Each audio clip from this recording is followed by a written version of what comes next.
kangana kuti maamti zangu ndakuwakisa asi arina hari usati rakura but I need to go nifungara kama akawakiswa chiro zvoita sei nhasi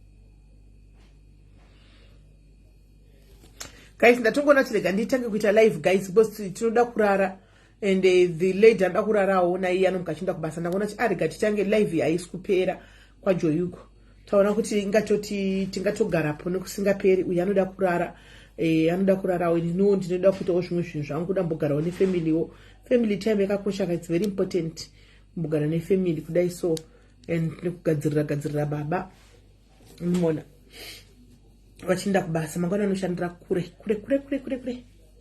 saka ndoda mbovagadzirira anditya saka ndechida kuti timbogadzira right guys vari kuuya uyai mubve mashiya nelive guys tingotanga ibvai uyai mubve tango haiperi aiwa ndatona tinyaya chaisi kupera tingatogara pano kusingaperi ibvai mashiya live vari kuuya guys mubve maudzawo vamwe kuti tave kulive anditika titotanga kupinda panyaya yacho vamwe vanozongoona uchachimunyawo vamwewo vanozongoona uchachimunya guys haisi mhosva right tine nyaya yatinayo panapa guys ingoitai kuti musvike pa150 apa chiwo chikuitika mumike itai musvike pa150 guys ndidedzei uyu auye kola auye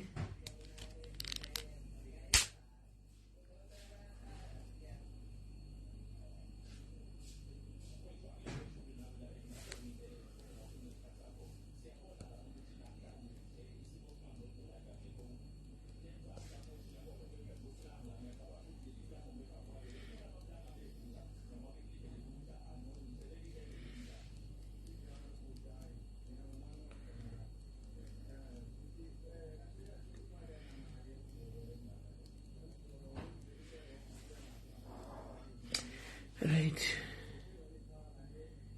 andingamboplay audio yababa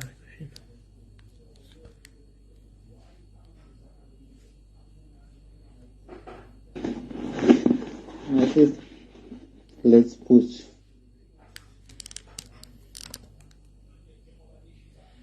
Right. Fambai guys, fambai tisvike pa150 guys. Fambai tisvike pa150. Fambai tisvike pa150. Chega tisvike pa150 deze muzonyaya tifambe nenyaya guys. Fambai deze tisvike pa150 deze muzonyaya uye nenyaya titaure guys nyaya tifambe mberi. Toda kuita zvimwe guys. Toda kuita zvimwe. Toda kutoshuta zvimaskiti zvedu, maskiti edu nemachallenges edu. Toda kutomashuta iko zvino ndo atonyanya kuita this time anditika saka guys ingoita muchingoita fast anditika guys time muchita fast mudekitege vamwe hanzi nguva ikoko nguva iko quarter past 7. Hi my sister Sonia, how are you my dear sister, my loving sister, my sister and sisi vangu ava guys Sonia sisi vangu ivava mufunge right.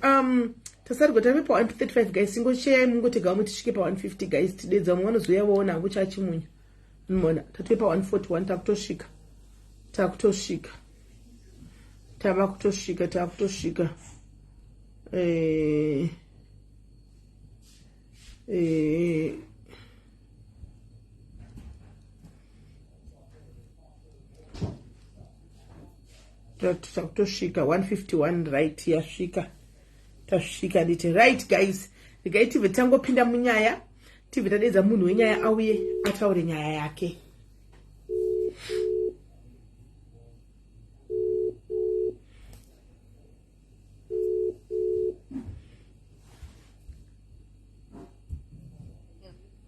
Hello?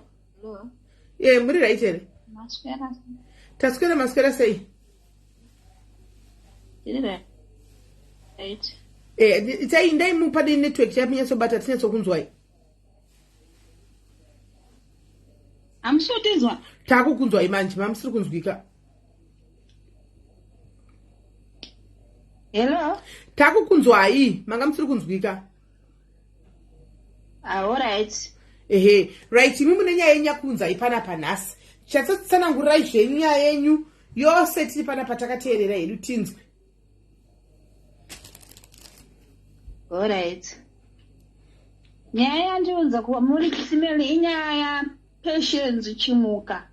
Patience Chimuka. Patience Chimuka uyu takamuziva through mwana wasisu wangu. Saka zvakaitika ndezvekuti mwana wasisu wangu anofarira vana. Saka Patience uyu akauya as the new tenant aine mwana wake. Saka ndinyaya kuti mwana wasisu wangu anofarira vana akangotanga kufarira kutamba nekamwana. Kaikle mwana Patience kuti anga ari mwana wake.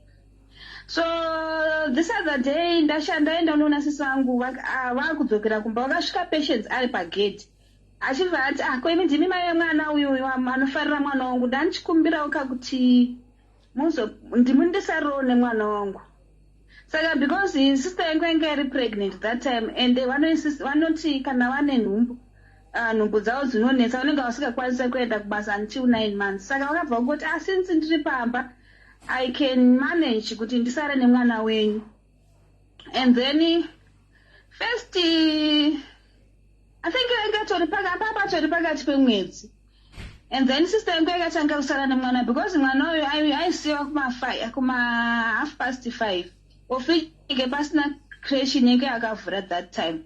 Saka mwana uyu aisiwa kuma 5:30 ozotorwa kana Patience adzoka kuma 5. Saka manga tenga iri pakati pemwedzi watopera Patience I think akabhadhara 900. I think wangomvumirana kuti 1.8 or something like that. Saka the second month sisi wangu wakabva waita anti wanga wari pregnant wakabva waita stillbirth. Saka wachibva waenda kuhospital. Saka apa wangu aine mwana so inini I had to take over ndikati since mwana uyu anga achikukeepa ibusy it's fine pamunoenda kuhospital I'll just take over kana madzoka and then muchicontinue nemwana. Saka zvakazoitika sister yangu yatodischarge wabva kuhospital. Patience uyu akazouya kuna sisi wangu akati I'm sorry handichakwanisa kuunza mwana because munin'ina wangu auya kubva kutembisa. Saka sister yangu yakati it's fine kana munin'ina wenyu auya and zvesure it doesn't make sense kuti muunze mwana imini sister yenyu iripo pasina kwaari kuenda. Saka sister yangu anga atori neumwe mwana futi I think he's around 3 years or 2 years something like that. Saka aingoti I'm now going to take over. She's now going to take over vana vese avari 2. And then chaizoitika ndechekuti kana month end the so-called sister yaibva yanzi ari kuenda kutembisa. Kana aenda kutembisa and think kwankurunzi kuoff. But anenge achienda musi weFriday ofanira kudzoka musi weSunday. Sister haichadzoki. And then Patience obva stuck newana because sister vanenge saka sister wangu vakati inini you know what handiti we had an agreement kuti ndokuchengeterai mwana wenyu. Saka kana makutounza mwana wenyu vana venyu va2 I'm going to charge you per day. Ati makati sister yenyu yakauya kuzoita take over wana. Saka inini zvakutoreva kuti hazvisisiri muprogram dzangu. Saka Patience uyo akatanga kuunza vana sister vaya vaenda kutembisa. Vanzi vaenda kumujiti chihameno zvaaitaurwa ikoko. So yeah, Patience uyo achiunza vana. Saka zvakazoitika ndezvekuti Patience akazoremerwa nenjuga dzekuti mwana uyu anga asiri wake uyu. Saka okay Patience akazodecide kuti ada kutiza. and then zvaakaita akatrika sister yangu kuti ndiri kumbirawo 2000 kwaita emergency kuZimbabwe. So ndozokupa musi wa 5 hamuna here munhu wamunoziva anokweretesa. Saka sister yangu ndopaakati inini I've got 2000 in my account, regai ndikokupai mozongondiona time yacho yasvika. Of which uyu patient anga atoronga meti dzake kubasa kwake, she did the same. Akatora mari dzevanhu vaishanda nawo maZimbabweans ameniwo nemamwe allowance or something. So she akatora futi mari ikoko, and then kuna boss wake she did the same kuti ndikweretese mari in advance since ndagara pabasa. Ndozopota ndichikuita sei ndichikubhadharai muchindidamburira like every month. So zvakazoitika ndezvekuti last week 2 weeks, yeah, there are 2 weeks now. 2 weeks ago, patients akauya kuzosiya vana kumba kwesister yangu. Akatanga abvunza kuti sisi kuna sisi wangu kuti muri available. Sisi wangu akati handipo, ndaenda kuchechi. Ndobvati handinoda kusiya vana boys for 10 minutes. Ndopaakabva adisappear.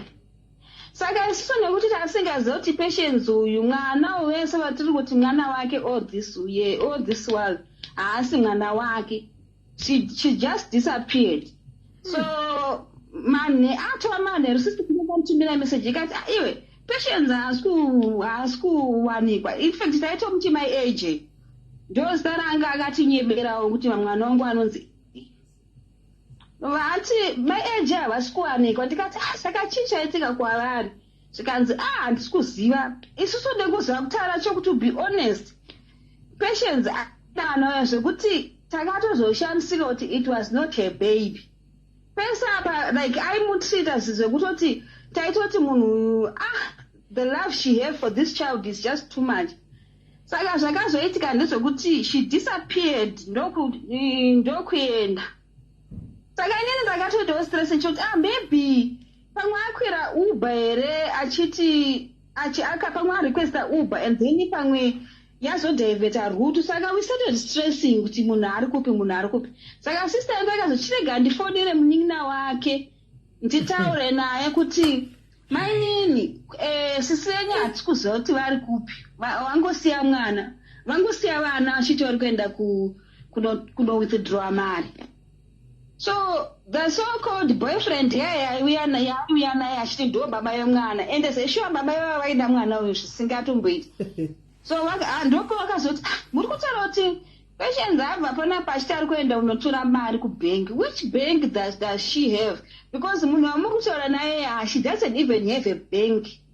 Haatorina chero mukuru chaiye haatorina. She doesn't even have papers.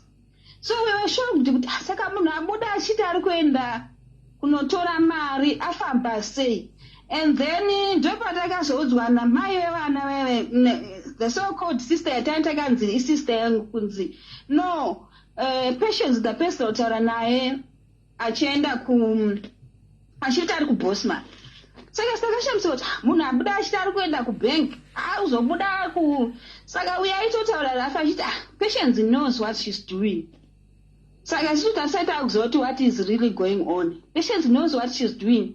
And aipa bosman munotarisa macameras kuti mhlambe maybe she went home. So we were shocked. How is it possible kuti patients can go home achisiya mwana and the way she loved that boy? It's not possible. And then my sister's like, something is fishy here, because like the way we know this woman, she can never leave mwana wake achienda somewhere unless something happened to her. Saka the so-called sister vakazouya the following day. Nifeka vakatanga kutumira message vachiti please don't give children to the Cameron guy ainyemerwa nzi mwana wako. And then my sister was like, what does she mean? Because isusu toziva variwo baba. Saka pakazotanga kuita confusion. Manje baba vakuti please don't give the sister for patients my child, because I don't know kuti mwana wangu anozoita sei. Saka there was confusion now going on. Saka my sister was like, what do I do now? Because mningi washo ari kuti usape baba wa mwana. Baba washo ari kuti usape mningi na maini ni mwana. Saka zoite kandozo kuti the lady came, sister wewe. Vakazouya. Ndobva vataurana nachine the guy who ainzi the baba wemwana. Ndobva baba wemwana kuti, you know what I'm going to do? Iwewe you can take your own child and then you leave my child. Ndichataura nesister yangu inogara kuCenturion to take over this child. So now uyu ndopaakarealize kuti mwana uyu ndogona kutumiza mwana wangu kapo. Ndobva first night akakwanisa kurara. I think she was trying to discuss it with other mama friends like or something. And then the following morning ndopa akazouya ashara kuti guys, let me be honest. I don't know how you guys are going to take this, whether you take it or you don't take it. Saka papa kunzi takuendesa mwana baba wangu kuti dautora mwana wangu ndiendese kupi kuCenturion. Ndopa akazotaura chokwadi kuti let me be honest with you guys. All these years, all this time, I mean, Patience Azhare, she doesn't have a child. She approached me akati ndawana munhu anokwanisa wantoda kuti kamari.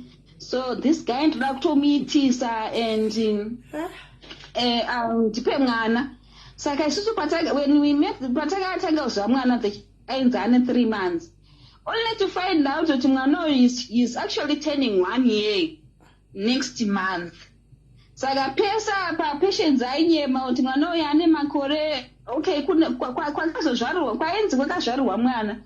Those people vaigara naPatience vakataura kuti we never saw her pregnant. Takazongona uyu ane mwana. Officially when she came with the child, I think the child was around 4 months. Achinzi it's a newborn.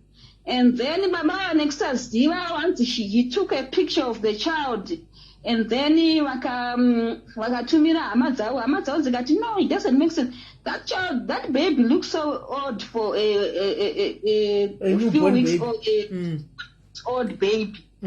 So Baba vantu vakatobva kutobloka vanhu vakati these people they were not ndikanganisira inini michi the child is mine. Asi maZimbabweans vaigara Patience vanotaura kuti she never got pregnant. Takazongona auya nemwana. And then when she realized kuti auya nemwana, that's when she moved from where she was staying and came to stay kunogara sister yangu as a new tenant. Saka hapana munhu aimbonyazozwa background yenhumbu yake kana kuti where she was coming, kuti angoti is a new tenant coming in panzvimbo. And then now ndopakazobuda zvese kuti no, she tricked this guy kuti she's pregnant.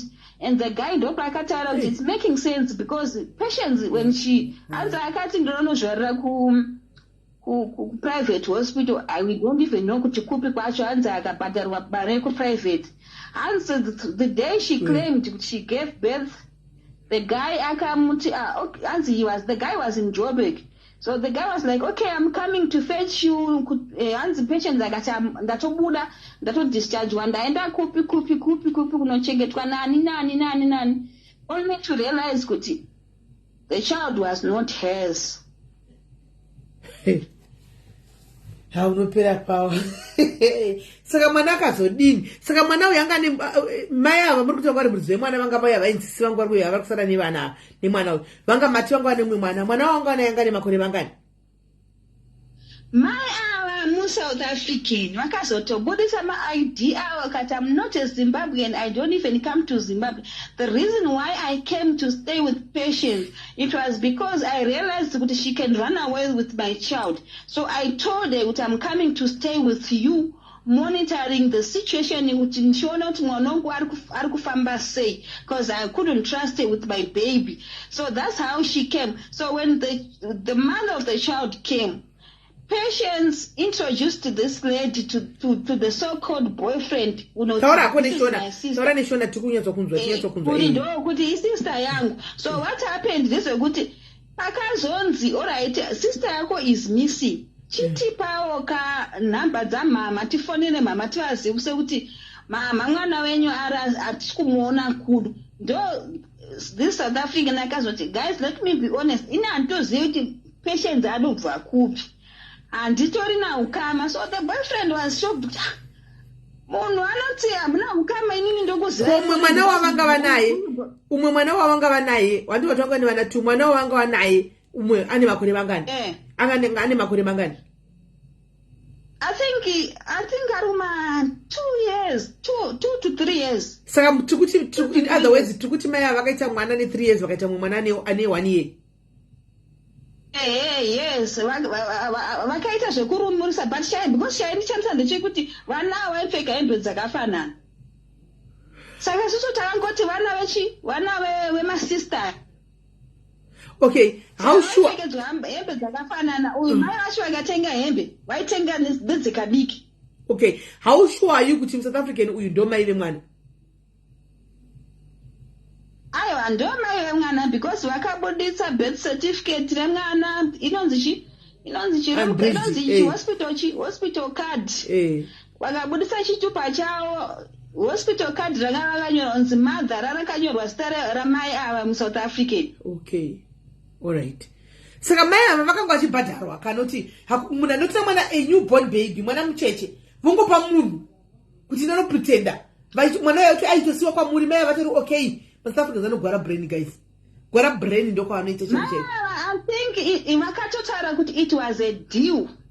Mai I think vaitobhadhara. Deal rakupa munhu mwana. Vakazotaura kuti baba vakazotaura kuti zvakaitika ndezvekuti inini ndakaudza patience kuti I can do everything.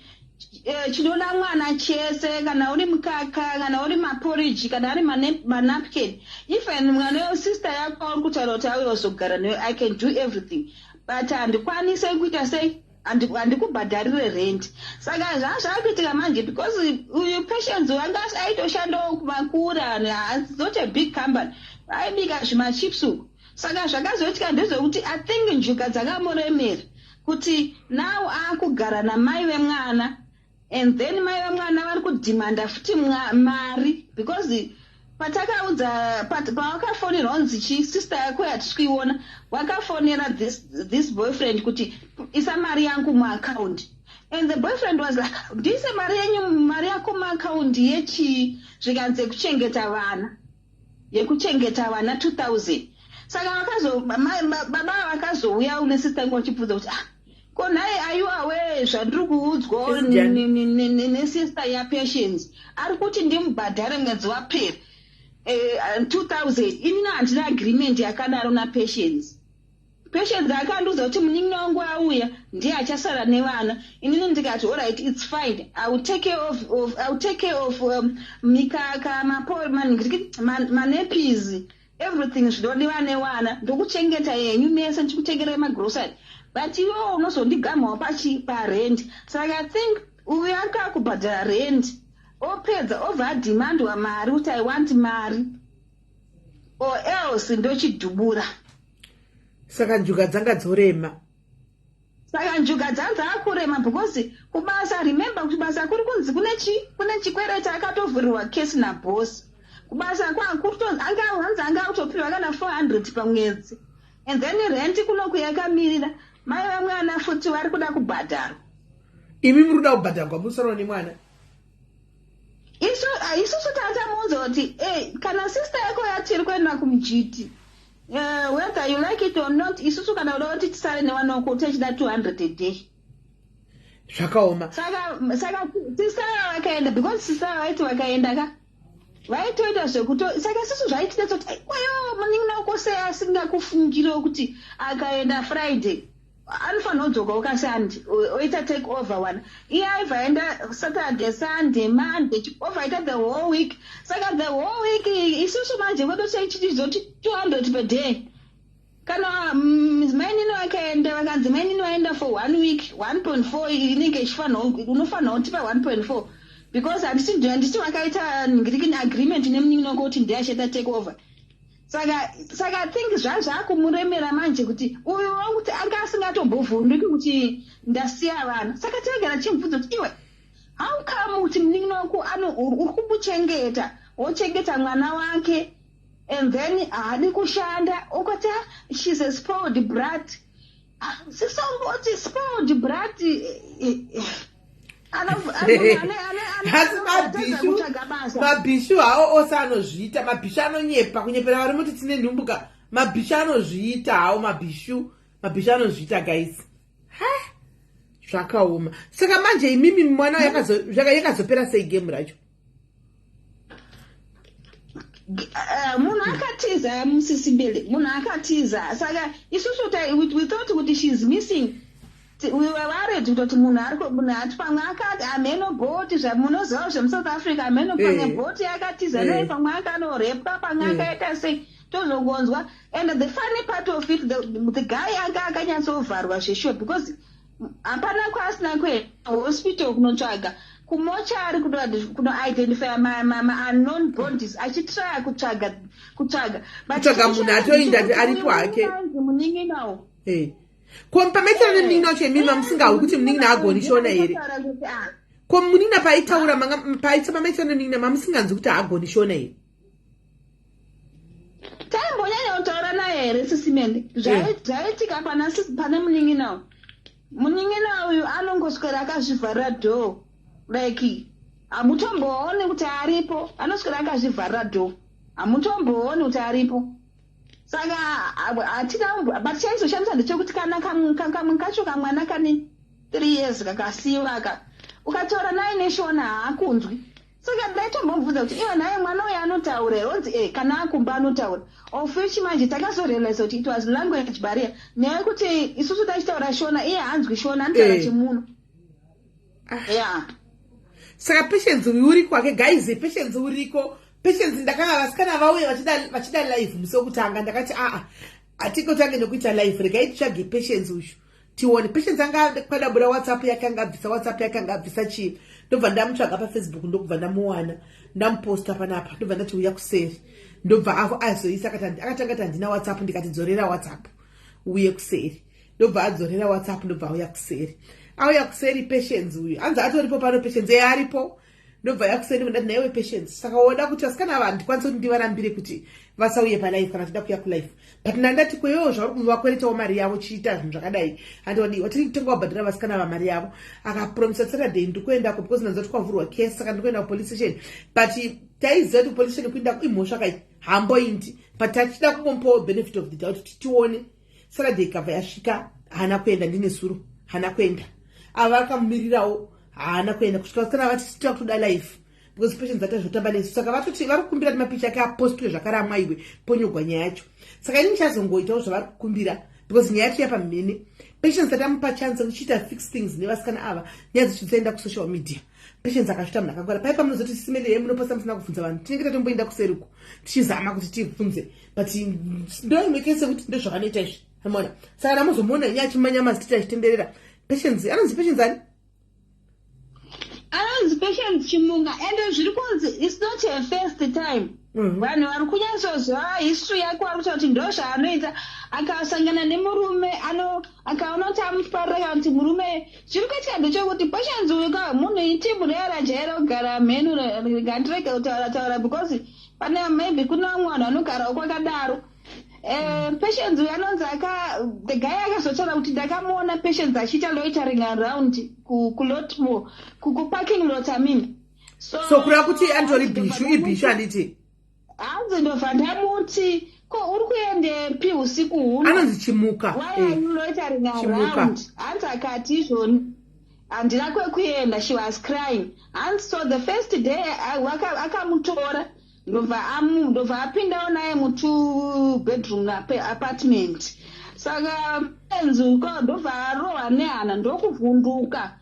2 bedroom munhu angajaira kugara kwakadarodaroko ndopa akabva atoti baba vanotoda kutoitwa vada kutotendwa nemusoro yemunhu. Saka inini zvandisingakwanise kuzvara saka ndoita sei ndopa akaita plan.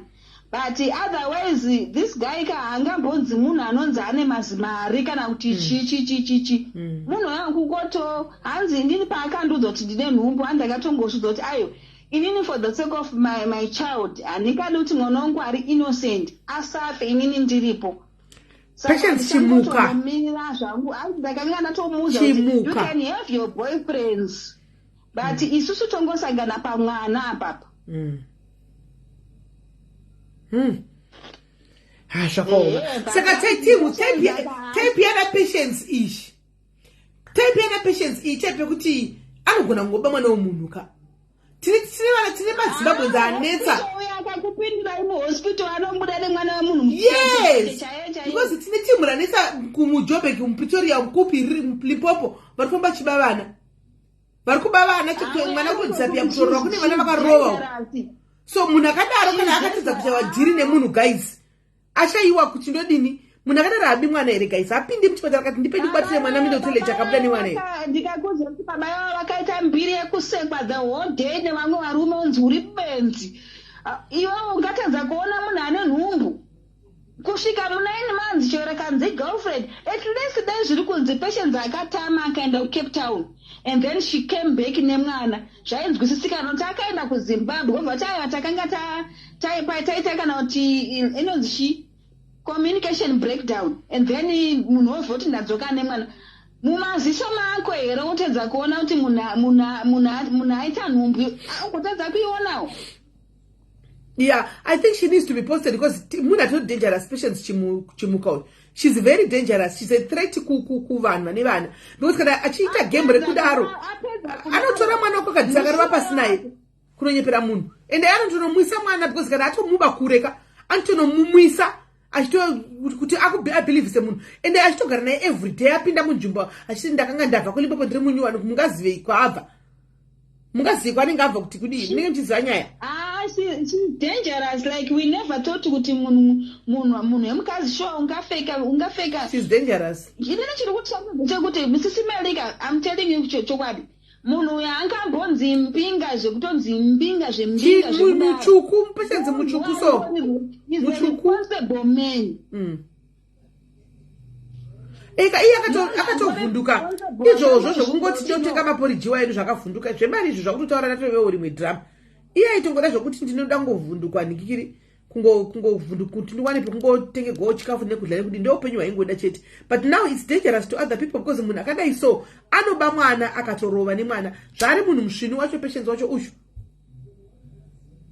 Zviri kuitika ndezvekuti baba vakatotaura kuti let me tell you something was telling me kuti this woman is not right. Because inini ndiri singu ndotozvigara. Ane prophet akapfeka zvewhite. Ndakatomutora ndakatogara naye. Baba ari kutotaura kuti Patience aishanda downstairs. Ivo vanogara upstairs. But vanombobvira vagara naye. Like zvaitotinetsa kuti but baba vanenge vari single. Why can't they just live together? Vangogarisana. But hanzi damheno kuti chii chaingondi hanzi ndakazomoti ipapa azodisappear. Handakazomuti iwe shamwari ndwanti hauna mapepa here ndandafunga kuti unotora ka passport iwe nemwana. Ndopota zvangu ndichikudhindisirawo mazuva zviri kuita vamwe. Hanzi akati aiwa murungu wangu habvumi kuti ndiende kumba. Saka sisi vaya vakazotaura kuti zvese izvo zvaitondudza because aiziva kuti handikwanisi kuti handimubvumidze kuti aende nemwana wangu. Ende futi pabhodha aifura nemwana achiti ari kuenda kupi. But dai kuri kunzi hapana bhodha pakapa aitotora mwana uyu achienda because mwana uyu kumuda zveshuwa aimuda. Zvakaoma. Aitomuda zvekuti manga musingatombofungidzire kutoti because pazvakaizoitika takati this is a drama chairo it's not happening because madiro aita mukadzi uyu mwana uko mozotidza nhasi kuti boyfriend yaikati ayo munhu wangu haangambotizi mwana because mwana wake kutanga. Hapana uyo akati munhu wangu ari kutoziva zvaari kutoita saka iwewe ndiwo akutopenga iwewe saka baba vavo vakazotanga kuita hashamanzi kuti uyo ari kunditaura mainino ari kutaura sei.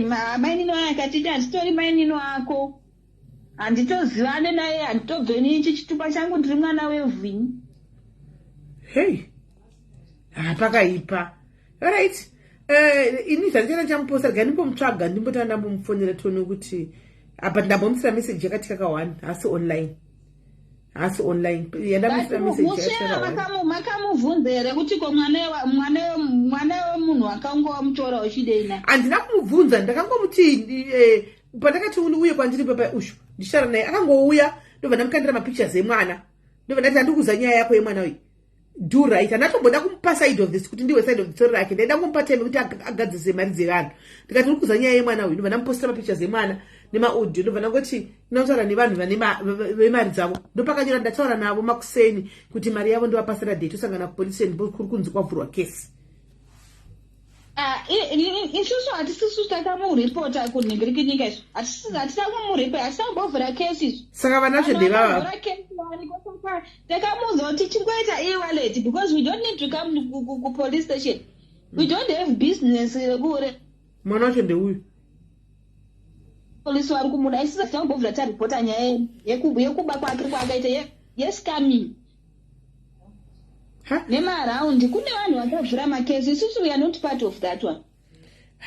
Zvakaoma chokwadi kuita South Africans akangozviomera so South Africans handizivi ngati chimadhomukoporo chaiwo musi unoyu vaita noize kuti chidhima haafaniri kukondesta kumisi SA nokuti hasi South African asi vachibvisa mwana wevhu munhu mutema vakanoisa murungu ndokaona dzimo vachibvisa mwana wevhu kuti kwanzi iwewe munhu an African black sister kuti abve padikiri panzvimbo yevakaita kuti mwana yapesera arizaina ati ndakubuda ndakusiya zvemisi SA yacho awina handika kwakanogadzwa crown murungu handitika murungu chaende kanogadzwa crown varungu vakabvepi izvezvi vari kuchema fiti nemurungu wacho vakaisa handipona kuti havana nyatso kutokwana so iye South African leader anofanira kusungiswa chete kuti havana kuisa nyaya zvinonetsa zvinhu zvine kumapurisa izvi isu kana ari pane South African involved nemazimbabweans vanotora side remunhu wavo havambomuvhariri like ipapo pacho pakatozotanga ita hondo iye achitaura kuti I'm not scared of anything baba mwana watoriko wanotoexist saka ndaitozvibvunza kuti saka baba chete ndikazogorealiza kuti ayo but maSouth Africans anozviita varume muno vanogona kutokumitisa otogoza kuti uriko zvekuda kuzoita follow-up kuti munhu ari kudyei kana kuti they don't care. Haiwa musasiko ambosungu zvake because paita masasiko nemazimba ifraud but asungwe manje vanhu vatoipa kuSouth Africa vanhu vekumusha kwedu guys ndo vanhu vakatoipa vanhu vekumusha kwedu ndo vakatoipa mazimba ndo vanhu vakatoipisa munoziva kuti ngapa munoona papa vanhu South Africa vachira danzi vanhu vangavadzokere kumusha kwavoka tinovashora hedu but guys mukada kunyatsokuongororaka pamwe pachonaka tinozvikonzeresa tega vanhu vaya vanenge vatori right isusu munyika medu tiri kuchema nemachina chaiwo China chari tiri kuchema naro munyika kuti rauya kuzotora makambani muno muri kudika bhiza vana vevhu harimoya asi haro China haritibiri magetsi haritibiri mumashopu rinoshanda hanimoona rinovhura kambani rinoshanda risingazvidi sisimeri maZimbabweans taita 2 nhatu dziri zvino zimba rinokutorera rinokurobha zimba rinokurobha mumota unwapwa kuba utsotsi scamming izvezvi like ndikakonzera kuti muno muSouth Africa ukangona kungotsvaga basa chete maZimbabweans halo paisha unopiwa maajenda azara munomu maZimbabweans ukangoisa mari pahalo paisha wabva waitwa blocked forever mutsotsi wemaZimbabweans wanyanya kutenge takatemerwa nyora. It's too much like Zimbabweans we go to the extremes zvekupfurikidza extreme damage ndo inoita maZimbabweans. It's very very bad zvakaipa pangobiwa hembe palaini muzimba ende kazhinji kacho maZimbabweans kuba ndakaona musi unoyu pamabhazi apa papicha pamabhazi echinda munhu wakaba chibhokisi chakanzi chedelivery chakaichekasi chiya chinodhilivhera zvinhu zvokuchekasi chibhokisi chacho chinenge chipa chibhasikoro chiya tichinoendeswa kumusha vedu we chidoendeswa kumusha ndopaunonyatsa kuona kuti zvakangooma hazvo chibhokisi chachinoza kusireka chibhasikoro chimudhudhu chachiya chii chakanzi chekasi kudii chakadorepiwa chiinda kumusha chibhokisi ndikati nai mwari we chibhokisi chakutoenda kumusha chatodamburwa Samuel ndakaberekwa unoziva kutaura chokwadi mazimba ndatora mukombe maajendi zvisisipare chagai maajendi kana ndokupa nhingirikiri list kana 5 kana 10 ese mazimba Zimbabweans. Vanoadvertise basa every day ukapinda magroup vanonga vachiadvertise ukangobhadhira mari palo paisa chete blocked forever. Saka chii ichocho zvakakutenga chibhokisi chete chinenge chakanzi mukatenga zvinhu online, handiti mukatenga zvinhu online kucheckers, handiti mukatenga gosa renyu kucheckers online rivanisa muchibhokisi icho chacho deliver ndo chakatokwa chistori chatove kuZimbabwe. As we speak right now, chakatosvika kuZimbabwe. Asi vanhu vekumabhazi tipewo masirias. Zvimwe zvamunongokwidza kumabhazi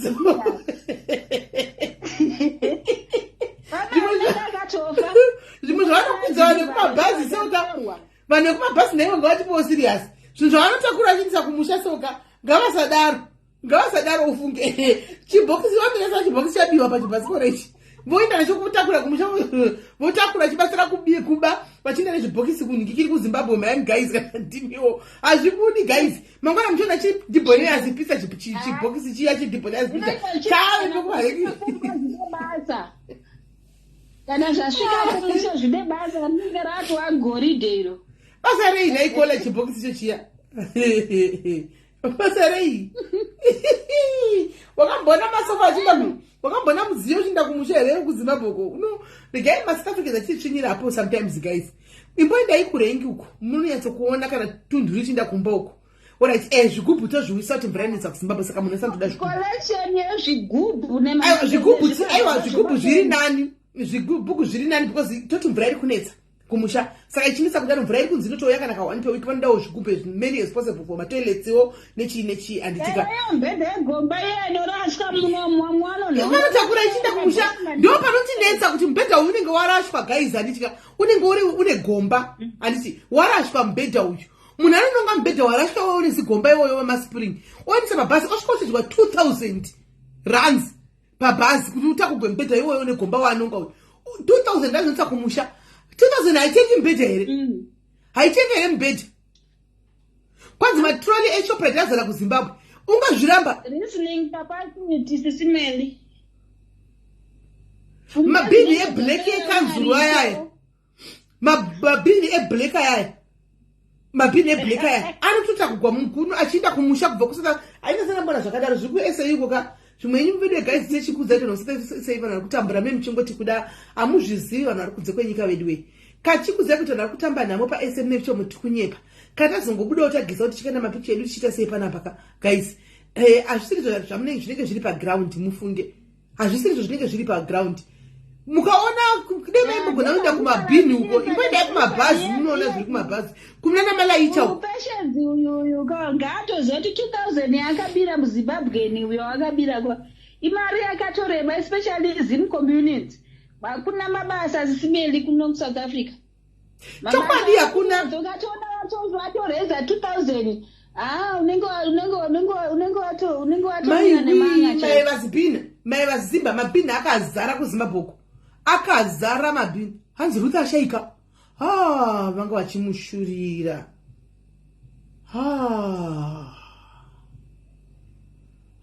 nai Mwari wangu zvanga zvichishura nematambudziko vasikana zvanga zvichishura zvanga zvichiitika zvese izvi anga ari mashura chaiwo.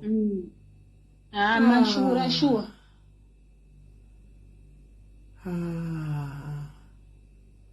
Anga ari mashura chinotanga mberi mashura.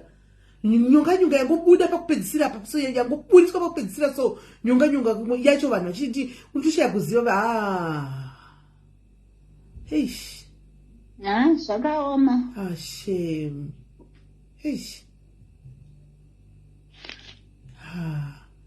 mweya wake uzorore vedu wei eish anga ari panguva yekupedzisira mai mwana kuchita zvese zvanga zvichiitika nyonga up and down izvo yanga iri nguva eish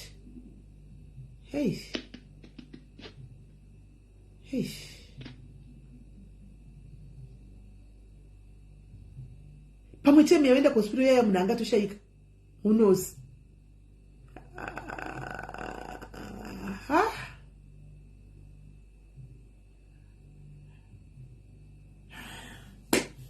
upenyu udova vedu we upenyuka idova mufunge pana pasi tiri kungotandara vasikana, tiri kungotandara pano pasionai zvazvikuita. Vamwe vari bhizi kuba vana, vamwe vari bhizi kufaitira upenyu hwavo vari muzvipatara kuti Mwari dai ndararama.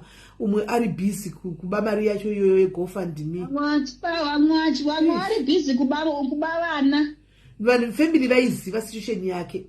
Family iyi yakanga ichiziva situation yake, ndiko saka vasina kumboda kuita pressure yekuti vati toendesa kupi, but mai unozama, mai mwana zvinozama, zvinoramba asi uchizama, zvinoramba uchizama. Family yaitoziva chimiro, vaitoziva chimiro chacho chakaitika pamwana uyu, vaitoziva, but kuti vaudze vanhu chokwadi topara patione zvekuti achienda India hakuna, because remember vanhu ndovachari madoctors vangotsikira tega itingocheketa munhu muchipatara kana pane zvazoitikawo zvongoitika, but this is wrong, this was wrong. Mai unozama vasikana, eish, azorora ake mwana uyu anga arwadziwa, azorora anga arwadziwa, vasikana anga arwadziwa, eish.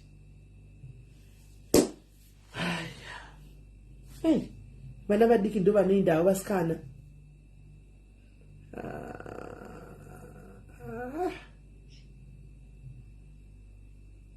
Hanzi she's normal. Chinudza ime zvizvi zvakachitika izvi asi vanochema mwana wacho sei? Vanochema mwana wavo sei? Vanomuchema sei mwana uyu izvi zvakachitika izvi? Vanomuchema sei naini? Vanomuchema sei? Family yako chesamari ndarika chimiro chemunhu. Ndatorwadziwa mufunge. Heish. Zvakaoma. Hanzi aburisa chokwadi. Chipi? Ataura here. Ndarwadziwa. Zvakaoma. Zvakaoma hazvo. Mwana akazvindira kuuniversity asikana. Mwana anenge atambura achiti ndoenda kuuniversity ndapedza, ndakudzidza, ndadzidza chikoro, ndakuitawo basa, ndodai. Mwana otanga kungorwara mufunge. Mwana otanga kungorwara. Otosvika pakutodai, so ndingokatasira kuti ndichaporawo, ndigoshandawo zvoita vamwe, ndigoitawo life yangu, ndigodai.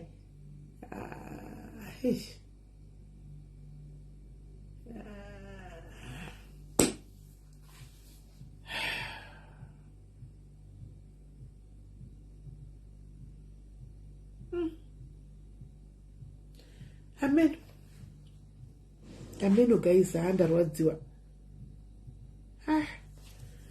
Tinango kutaura zvakawanda panguva ino yatongo yekuti vakutochema. Mai ava vatori izvo zvivatori mugehena ravo vega. Zvese zvaitika izvi vatori mugehena chaivo. Handina hangu raite kudza vanhu kuti itai so, but havatove mugehena mai ava. Nai chero mari yacho mukazozopiwa, nai guys, chero mukazopiwa mabank statement apa pakadai zvadai muchaita sei? Mubvunzo zvangu, mabank statement achona obva azouya and everything ozodai. Andimaona. Muchaita sei nemari yacho? Muchaitora bhegi moidzosera kuvanhu, ichafamba sei? Muchatidzosera pana achaida mari yakadai.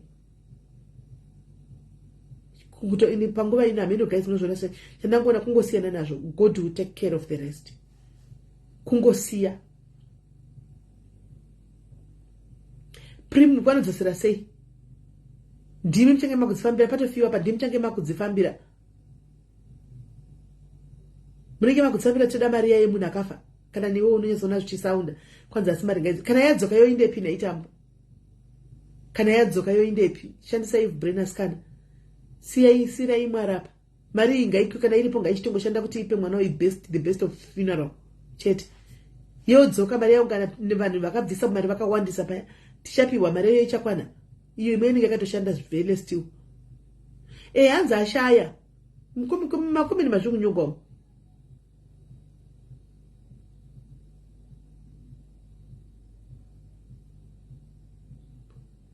Hanzi it should go fund. Meno ipapo. Fambire. Ai. Zvakaoma vasikana. Hey. Ndadorwadziwa. Kana nditinopiwa vamwe vari nidi ngavadzose zvavo mari yacho. Aiwa mota, kana vakatenga mota aiwa mari ngavadzose zvavo vadzose. Kuneona kutodawo kubatsirwa vedu we. Ngavabatsirana mukoma gift, tikutongo investigate zana mukoma gift idzi. Mazviona why nchiti investigation yakakosha. Mazviona why nchiti investigation yakakosha panyaya dzakafanira idzi. Kuinvestigate kwakakosha guys, kwakakosha kuinvestigate. Izvozvi ndozvati right now patiri kuti kufambira nyaya dzika hanzvadzi yangu Nigel anonzi hanzvadzi yangu Gift anogona sazvinzwisisa, but tinenge ichitokavhawo bheki yake nekukavhawo bheki yedu, because kunze uku vanhu vaipa, kunze muno muEurope muno munosikamiwa nevarungu ndovanokusikama, ava varungu ivavo ndovanokusikama muno, handimaona. So vanhu vese chinongonzi munhu achina kumira panze apo. Hanokoda zviri sei? Mushe kuri sei? Mushe ndotoshamskana kuti iya munhu hanzi ashaya sobolosi, hanzi ashaya ufunge handa ndotorwadzikana ufunge, hanzi ashayika ufunge. Ndikati mashura noizese anga ichitika yanga ari mashura ufunge, anga ari mashura chaiwo. Chiri kundishamisa ndoti kwaJoya Social pasitombotaurwa wani. Iya ndizizvi kunye kwamukomenza chenu. Ndandiri kwaJoya izvozvi chitocheka because hapana zviri kumbotaurwa nezvekushaya kwacho. Ko vanhu vazviwanepi? Nemi vanhu vari kunyora kuti munhu ashaya muri kuzviwanepi? Naiwe Dhumepi zvawanyora kuti kwai munhu ashaya apa, vanhu vese mukuti mazviwa here munhu ashaya, mazviwanepi? Muri kuzviwanepi? Anocheka kwaJoya hana kutomboona panyorwa kunzi kwashaya. Joy just said it. Hanzi Joy just said it. Hanzi ndazviona kwaMore Blessing. Ndataura futi kwaJoy izvozvi patichajeka post. Nokuti unogona kutogwadziwa kamunhu ari mupenyu kafanira kugwadziwa. But pandaona hangu to be honest, paita Joy akapinda mode manga muina Ruth akashowa video yashowa paya. Pane post yaiswa naPatricia iyi yakanzi Ruth ashaya how mamitei waipatatanga mainvestigations. Ono Patricia muino wangu dzora pesi, Patricia dzora pesi kuti ashaya how mamitei ndozvozotanga kunyaya idzi. Ichimbomirai kudaro, chimbonirai kudaro, imbomirai kudaro, ingofambirai nyaya yenyu dzamuri kuita, fambirai nyaya dzenyu.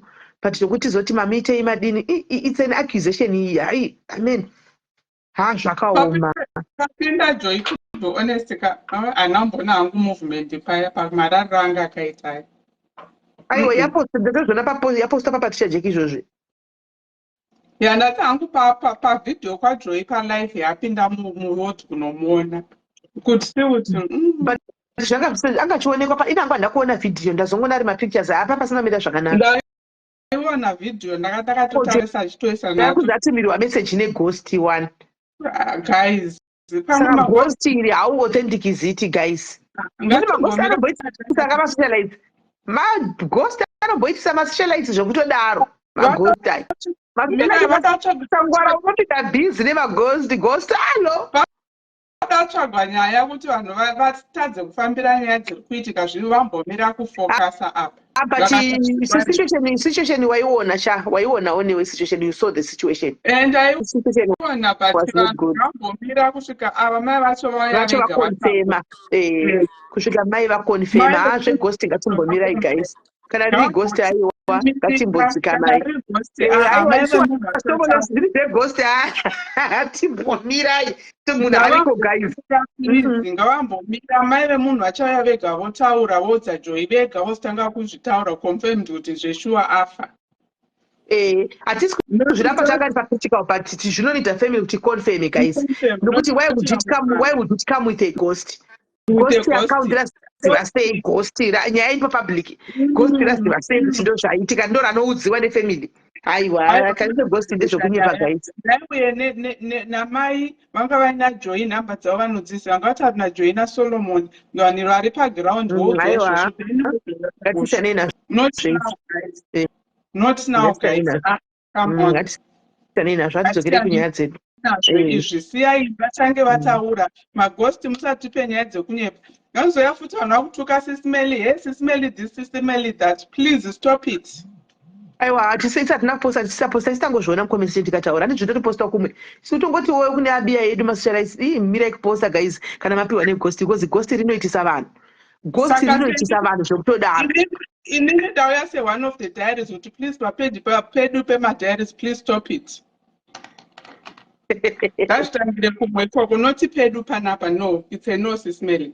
Aiwa isusu kana zvadzove fomendi azogere kune sei napatience uyu kuba mwana uyu patience wokutora vana vavanhu kutora mwana womunhu achida kunopa murumewo kopa kunotenga mwana shuwa munhu akadara dangerous guys nyanga vedu veka munhu anoda kuti angopostiwa vedu zviri dangerous zvinhu izvi zviri dangerous alright zviri dangerous guys kuti munhu anokaona munhu anoenda kunotora mwana womunhu achidai guys ga mangwana chakapinda pachipatara kana takuona uri mutoilet uchibva kunozvara uchida kupinda pachipatara ndipe ndikubatirei mwana animaona otodisapia nemwana anzi magosta unazera nawo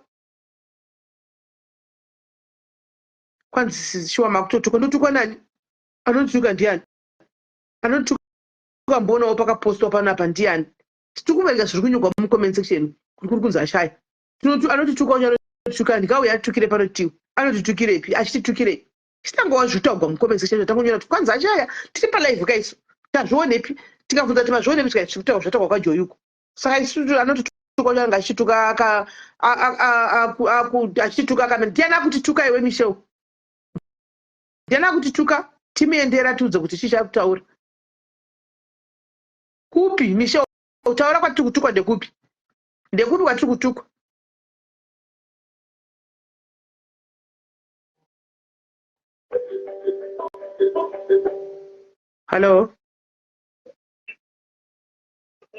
Hello? Sis Mele. Yes, kuri sei? Hello, Anga. Muri sei? Mucha kuri sei? Ndona ne flu chete mana nzatse darwa de flu. Sorry. Darwa ne flu so zo mana na perro ne data na zona ga data bijana na data nzatse no zai life edem sako. Okay, alright. Takatoshaya kuti koma akazoti muchazofona mukazodini. Munoziva nditi munombostaka ndatoona ka-emergency data ndikati ndika ndibatoya sistrani so fast. Saka imimi makati muri kujere ripi? Jere shiri nonzi Luicop prison anzoti. Luicop prison? Yeah, Luicop ripa anongona uchibuda mfreeway M1. Okay. Unofremba neRivonia Road, mukona ukafremba neRivonia mukona.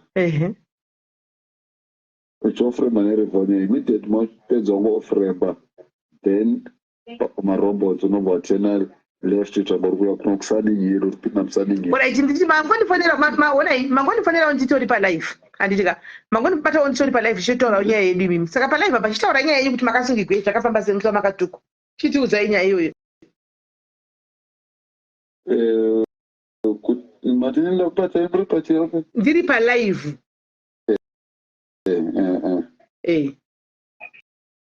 Saka chitaura nyaya yenyu kuti makasungwa sei makasungirwei.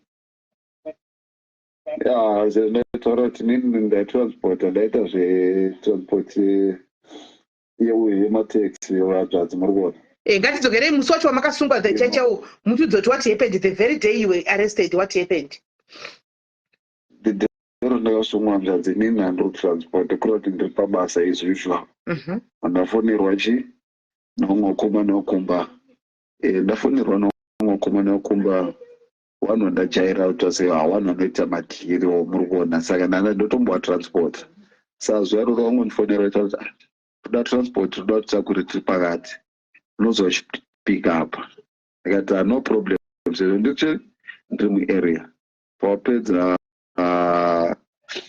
kuita marounds avo ndanda kuti ndakunopick up handandikuziva kuti already waita game wata sezvero kona hapana chawakandodza. Ndasvika pandapick up ndakapick up zvakanaka hapana chakaitika pa ndandaba ndonodropa kozvagara mucomplex imomi anodropa pacomplex pawagara one of the guys ndadropa ipapo ndatodzokera ndaita basa rangu. Then after some time mapurisa akatanga kutrace number plate because mota yanga yaregistrwa mzita rabamnini wangu vandodzosvika pane mapurisa ari kubuda upi tarunda police station. Ngati police station why yanzi watu wada pane nyaya unoda kuinvestigata pane nyaya yakaitika kupo Midrand swa 20 24 November, yeah, 2017. Iri Black Friday zvaro. Then ku police station, this police station, you have to remain the right to remain silent or track a lawyer one which want to so here as a suspect. Those who are that.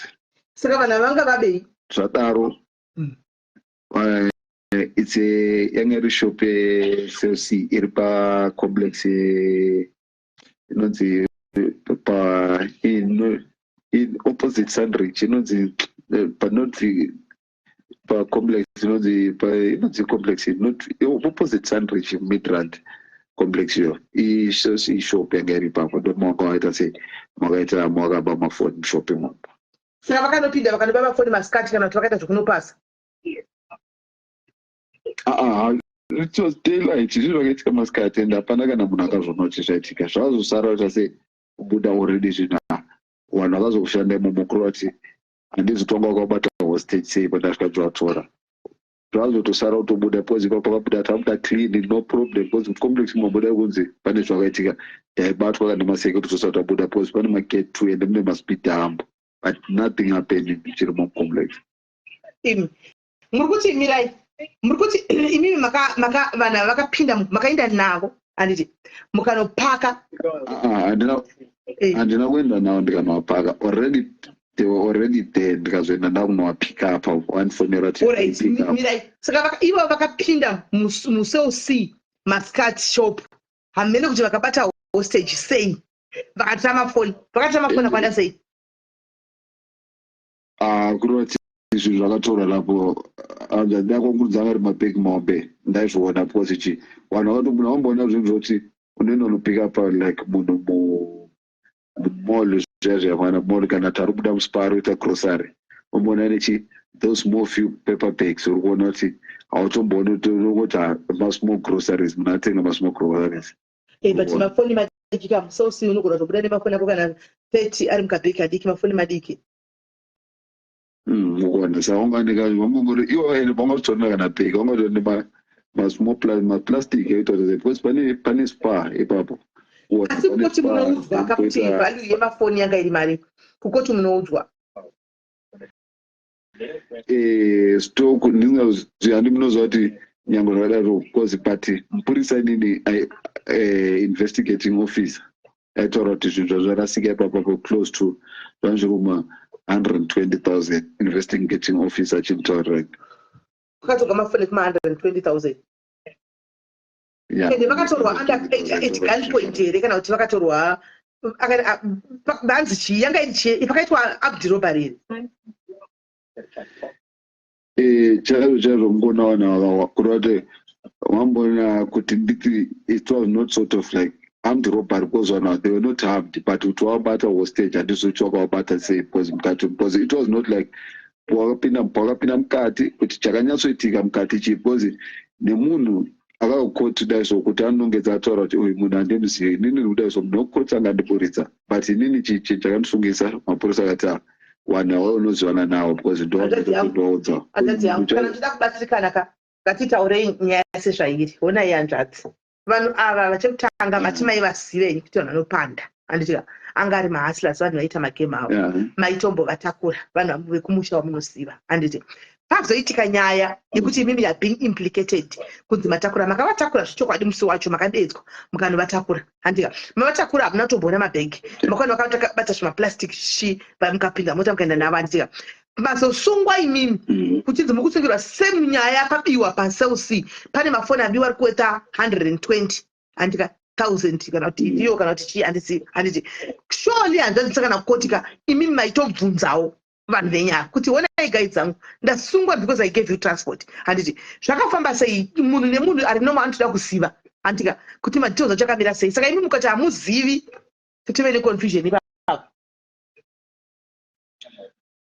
confusion ndisina nyatsokunzwisisa hanzvadzi mati confusion pape mukasungwa hanzvadzi masungirwa nyaya iyi handika vanhu ava munovaziva imimi vanhu vamagara muzatonda magemu kwazosungwa nyaya yamasungirwa iyoyo vanhu asi kuti vanhu vanyuwani vanhu vamagara muchiziva masungwa nyaya imese naivo masungwa nemi masungwa. Obviously munobvunza kuti boys dzangu handika zvakafamba sei musuya. Kana makujere munokuda kudadzisa kujereko. Handika makarova vanhu sei. At gunpoint kana kuti because ndo vanhu vakwanisa kuburisa futi baba. Noti dei vakaenda kukoto kasvota kuti uyu zvechokwadika hana chaiziva. Tikango requesta Uber. Hanomaona akanga titakura dei musina kuenda kujeri. Ngativarai chokwadi hanzvadzi. Dei musina kuenda kujeri. But the fact yekuti imimi muri kuti handitozivi matiro ese hamuna chamuri kuziva. Vakatora zvinhu ndezvemari ndakanzwa chinzi ndezve 120. Imimi saka komana venyava munobvera makataura navo. Munozoti ndinobvunza chinhu vane chomunofanira kuziva. Kwete vanhu wane magemu akawanda mataitotakura kwete havazivi vanhu ivavo. Munozova kana uchida mari unoita zvese zvese hanzvadzi muri kuona. Pane vanhu kuti unovatakura waita like vanhu vemashopliftinga vanhu vasvika vaita zvinhu zvake haamboudze munhu dai so muri kuona. Ozotonzwa papa vanhu vakaita mari vakadai so. Yes, I agree with you ipapo. I agree with you ipapo. Kuti hamungabvunzi every detail nevanhu samatakura. But on this one now, ma-implicate wakaimi. On this one now, ma-implicate masungwa manzi, you have got the right to remain silent. And whatever that you shall be said will be used against you in the court of law. And matosungirwa mhosva yevana. And na ivo nava vasungwa. Antika. Saka pamunenge maamoga masouls kuya kati kujeri. It's obvious muchabvunza kuti boys zangu. Antika. Ndapinda sechi chakaitika, what happened? Vanotokuudzai kuti unoona mutindo wangu takarova pachiitika zvodai. Vanotokuudzai. They'll tell you. But you know what I'm done with the woman. I see what I saw with the Panamun, ungawane paduzera. Munawuzati pamoja any silly mistake in hano nyura one amazoti ndo wari game. But you ona ivari zire game andisikushiramba anditika. But imimi mamusiri involved in the game. Anditi uchandoziva mbavha chaidzo nzvadzi yangu mbavha chaidzo kana dzabatwa chako chaikuka dzinatsoziva kuti munhu uyu takamurequesta zvechokwadi anga asingazive chinhu dzinokuburisa. Ndoda kuudza ichokwadi dzotozvati isatobatwa and we are going to prison. But mbavha chadzizotaura taiwa uyu takangofonera motikari tichitakure anga ari mupomana wemutransport anga asingazivi havaende newe kujeri kana anga asingazivi mhosva havaendi newe kujeri. Andirambe panguva vari pano akadaro but ndatisandasanga nawo toroona zvokuitika zvinotekwetika kwaziro. Samuda vakomana vakataura kuti vakatodza mapurisa nekoti kuti aiwa baba ava vaitoziva ndo takatofonera kuti huyai mutakure zvinoitoziva. Come again? Muri kuda kuti vakomana ava pavakaudza mapurisa mbavha idzi padzakataura kupolisi kuti masungwa imimi vakataura kuti ichokwadi aitoziva game driver. Ivo nocho because handimuri kuti ndakasungwa sei hanzvadzi vanhu vakaitika zvinhu zvapana kana mwana akabatwa mukuona saka pasinakumirai hanzvadzi kana vasina kubatwa imi makabatwa sei because makamera pautanga kutora vanhu vakabatwa mukati imimi mwiwe motikari mavakatopanga uko makabatwa sei. Roto hanzvadzi amusina zvonzwisisa handimuri kutaura kuti number plate yemotikari chii chakaitika kuti mukuona vanhu vangaonekwa ndikuva pick up mukuona same complex number plate wakazofonera munhu pamukakarejeswa motikari kuti tikuda munhu motikari yakadai soso kandi motikari iri kubasa ndokuta sei sungwa kwenhakaite. Alright, hanzvadzi yangu makasungwa nemunumber plate ndo yakabudikira pakamera handiti ndo yakakubatisai number plate kukanzi driver mukatorwa handitika imimi hati magara mota yenyu yakarejestwa iri yeuber hati ndizvo. Yeah. Saka iri Uber they investigate hanzvadzi. If you knew nothing about it they investigate nyaya dzakadai because mauber akawandisa ende mauber mazhinji vanotoziva kuti mauber anohaiwa havabvunze Uber driver kuti haangakubvunza kuti uri pai ndosaka vachirobiwawo sometimes. Saka panyanya ndo pari kunetsa kuti imi bva matotongwa mupuwa 6 years handi muri kuona imi mamuchingori just an Uber driver angorequestwa ipapo ende pamalogs enyatadza kuti anofa kutotaridza malogs even kupolisi kuti akarequestwa nguva dzakati. Kwanza zinozwa problem of bona tatsarangu chaexpire chakati papa ndichada sei ndichanyatsokuexplainira munyatsokuzwisisa because mukuona sei ngatosvika kuona ndatenga data reemergency mukuona zva. Kana mazovendezemozondiexplainira kana makuda kuziva chokwadi hanzvadzi yangu mozoti-explainira. So far hamusi kutiudza chokwadi. You are lying to us and let me be honest with you. You are lying to us. Hanzvadzi because honai mapurisa achidetect achiinvestigata vanotanga kutoenda kunotasa pakologo makadedzwa makarequestwa here handimaona kana makarequestwa they will investigate handi ndizvo.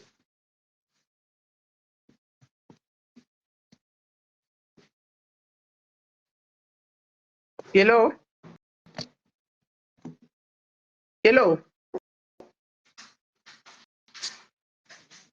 Hello.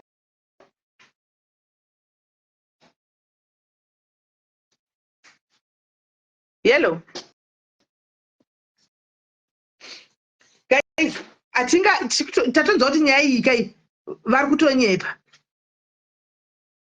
Handisimeri zvekuitika ndine hama yangu but shamwari kana uine nhingikiri uine vanoziva kuti mauber drivers anoshanda nembavha. They know, the police knows kuti anoshanda nembavha. Kumbira musei mafara kana mafura. Kuti vanoshanda nembavha 1 2 vanozati vagona kurequestwa innocently. Anmona innocently vanozviziva. So mapurisa they will investigate. Anmona ndosautiona kuti even mauber driver anouraiwa anorequestwa kumukuri dangerous. Inenge chingo request otoenda kuya asingazoti akatomirigwa osvika unofa andimaona saka patumi we are just trying to be kuti tingove chiwatidzo because guys it's not making sense. Munhu akatopiwa 6 years akati ari kubuda next year atochovha 6 years dzacho ari kubuda next year andimaona munhu uchu then pa 6 years pesa papa hapana vanhu akatotongwa kau. It's not kuti ari muremand akatotongwa. What he told me brother uyu kau akati akatotongwa because ina ndakumubvunza baba because ndaingoteerera nyaya yakachitaura because aingo ndoda kuya palife because ndoda kuzokumbira sipo dzekugeza ndopata kamuti makasungwa rini zvikanzi ndikutopedza next year makasungwa makapiwa makore makati zvikanzi ndakapiwa 6 years mini ndi munhu atopedza kau next year muna September akati ari kubuda atopedza munhu and apa hachina chine nyaya dzesipo dzokugezesa nemakogeta hapachina maona saka atofira mhosva dzevati imi munhu angarimo mugame kana ndiye akatorova game rastatement rechibhanditi takungouzwa ibhanditiri anomaona rango statement rechibhanditi takutongouzwa kujere kuti rinozonyatsa kuyachitara kuti hainini ndakaba guys ndakarova game rangu kundingikiri kushoprite kunonzi kuselc anomaona akuya achiti ndakanga ndahaiwa nemota ndakadai guys tine hanzvadzi vakauya pana vatakambotengera sipo yaya akagara murimandi nyaya ichiinvestigatwa ndofunga close to 2 years arimo murimandi akatsikamadzizo kuti handichandoziva handichandoziva inini wemotikari futi ini ndakahaiwa vakazongomurelisa vakapedzisira kutoona kuti zvechokwadi munhu akahaiwa statement harisi kuchinja 1 2 vanhu vaya vakazobatwa vakataura zvechokwadi takangohaya motikari ishi we just hired the car hatimuzivi akabva areliswa saka agara 2 years momuziva aifona streki panapa saka mbavha chikwa chikonzisa kuti kazhinji kacho mbavha haibvumi chero katoibata yakatobata chikwama chemari kudai haibvumi tokuziva kuti it's not what you think zvangubata nemunhu zvangufanira kubata murume achiura chero kamuona ari pamusoro chakudai ari kuti it's not what you are seeing kuzi nyaya ine maburi guys come on haungati kwanzi mushopu chiona iwo guys kamera yakazonobata mota ikatedza kubata vanhu vakaba mukati come think about it. Think about it. Kamera yakanobata motikari panze ikatedza kubata kamera vanhu vari museusi mune makamera ikatedza kubata vanhu vari mukati ikanotora mota yanga ya request iri panze. It's not making sure guys, it's not making sense. Anyway, kana vaona data vachazouya anyway kune vanoda kuvabatsira guys abudha vari kutsvaga sipo vari kudawo sipo vari kudawo zvinhu zvokushandisa mujeri andika havachinawo sipo havachisinawo maunderwear handisi maona vari kudawo zvinhu zvokuti vashandise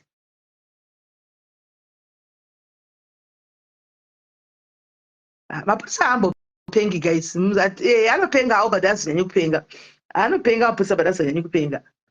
Hello. Hi, Sis Melly. Zviri sei?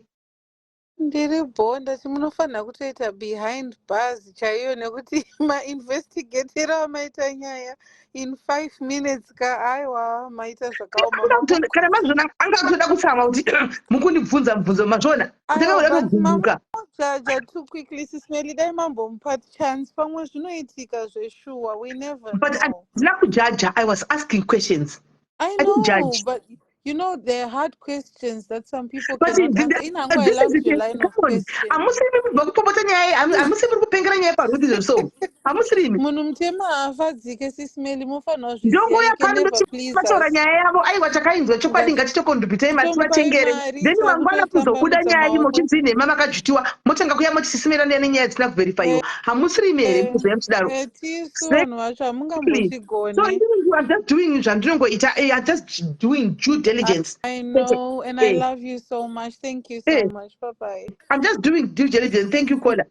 Okay. Ndokoyava zvinongoita togona ngomunza panotora ichi uya ukuda chi guys ngatibatsirai bhutiri chidai but zvinhu zvinoinvolva mari dzevanhu izvo zvinonetsa anomaona zvinoinvolva mari dzevanhu zvinonetsa anomaona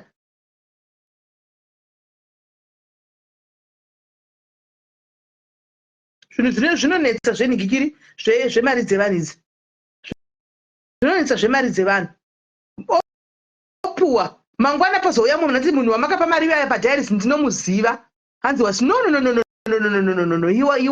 ndikutaura tanenge achiva kuna munhu anongoya mujero tinoda kukusherai nyaya zvakamboitikepi naye kuda josephine kungoya ndoda kukusherai nyaya vanenge vachida in return ndikukudza ini akati ari kuda zvinhu zvekushandisa mujere remember kuti program takamboita program panapa behind bus yataita iya inonzi busted abroad taita busted abroad yataita iya yevanhu vaisungwa saka vanhu vese vaiti vakauya vakachiya nyaya dzavo panapa taivatengera sipo tovatengera maslippers tovatengera manduwaya tichitumira kujere handika saka vanga vakuudzana kujere kuti tatisingatsvagi nyaya vatouya voga tasingasitsvagi nyaya isusu wanouya nenyaya yake nhasi otonoudza vamwe kuti zvinhu zvangu zvasvika guys indai nenyaya yemutaura zvakaitika panyaya dzatiri kugwevedzera dzatakasungirwa muno mutongerwawo zvinhu vanenge vasisina hama remember dzinenge dzichivashanyira handimaona based abroad yainakidza yaya then umwe otouya oti neniwo ndine nyaya yangu handimaona ndine nyaya yangu wenda kukusheyawo nemi unodei ndo ina ndongoda airtime chete ndongoda airtime vamwe vaingotudzira nyaya dzavo maairtime pano dzimwe chitomati nyaya iyi is not to make sure yandiri kuudzwa apa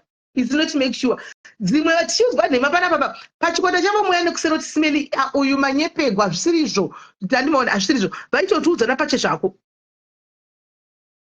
handimaona vaitotiudza pache kochichiko muri kutukira nei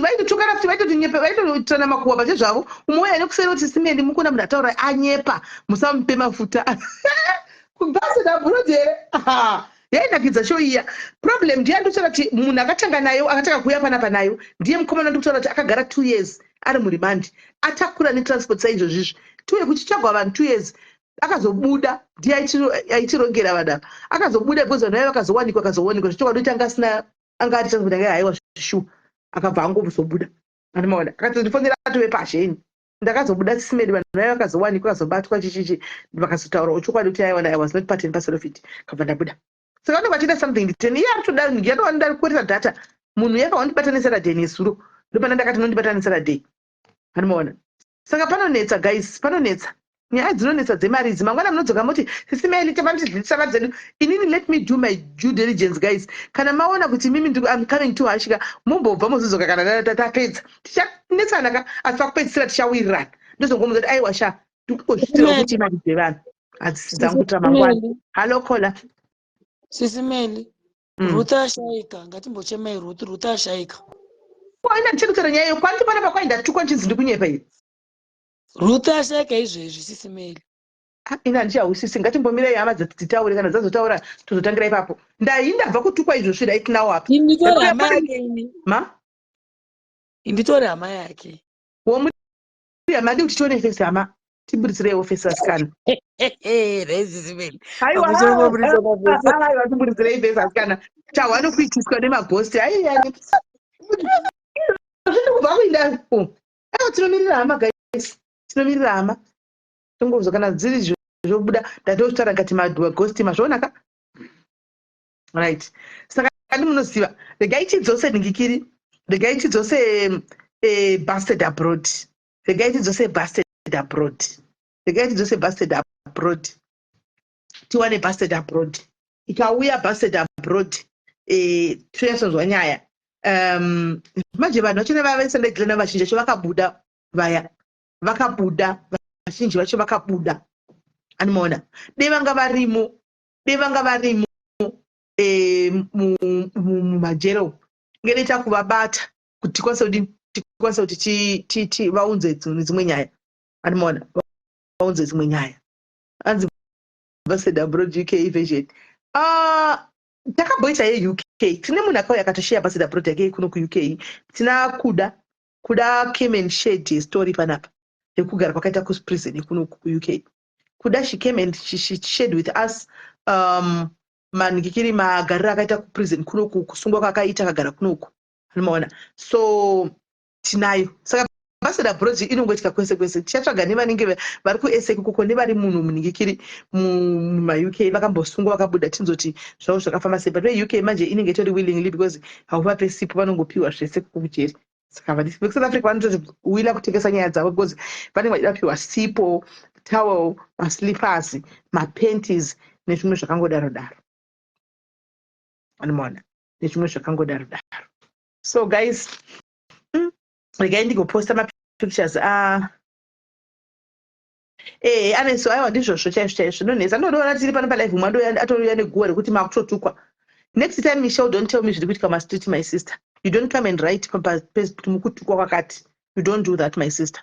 If you're a sister's keeper, you don't do that. You don't come and tell me ndagara ndozva ndotukwa every time. Kumkwa ndisingatozi totogona kutukwa zvikatopfuura ndisingatombozivi ndakatukwa. You don't come and say it palive patenge tiri because unogona to disturb life yacho. Dauda kutomhanya unoona kuti ndikupika ukoko kwa. You get what I'm saying? So you don't say such things patinenge tiri panapa. Right. So anzi ngatipesa iyape. Tatoipaza yape tatongopirira kuposta izvo. Hanzi kuuya kuuraya guest kumashipa kaperera pai. Iwe naiwe neria. Kune nyaya iyoyo nai maiziva. Nyaya yamaiziva. Aiwa akauraya here. Uya hana kuuraya zveiwe. Akafa here nyaya yanga akauraya here. Hana kuuraya aiwe. Anenge akanzi akaura. Ndizvo akaba machris shop. Kana nyaya yakaveresegwa ichinzi kwai atorwa aitwa kuzi akafa. Chiko chakaita paya guys. Nyaya yekuma shop yekuti munhu akazonoiswa kuAfrica kumbau. Akarepa good akarepa hana kuuraya akarepa akazonodeport kwawo kakatogwa nemapurisa akanoiswa kuAfrica. Takazongogumira ipo paya nyaya iya. Takazongogumira ipo paya. Hatina kuzoinzwa kuti nyaya yakazofamba sei. Zvasvika Zimbabwe kunenge uchadikwa. Ameni pamukuda ari kujere kana kuti kudai zvakandopera dei tisina kutomona paningikiri pa behind bars. Dei takatomona pa behind bars zvepaya. Unoona. Saka pamwana kusungwa guys. Amungozivawo zvokupisha kwedu. Pamwana utosungwa. Hanzi mukadzi achakasiya aba kuposona mukadzi uya mukadzi ukotituka uya mukadzi uya ukotituka wemana udzi akazengoti tuka cheposeki nezvenyi zvoniposte kana shungu what mukadzi uya ndiye ndabana musiya esi Grace Maikadi zviri sei ani mazviona guys. Ndakuenda ndamboshita zvimaskits zvedu guys. Uve neusiku hwakanaka guys. Anditya tiende todzoka kana mine nyaya dzenyu guys dzamunoda kuuya kuzoshiya paramchiri. Asi uyu musikana ndi kutoposta manje munyatsomuziva peshe uyu mai vaya kuti munyatsokumuziva kuti ati mangwana mukasangana naye guys, mukasangana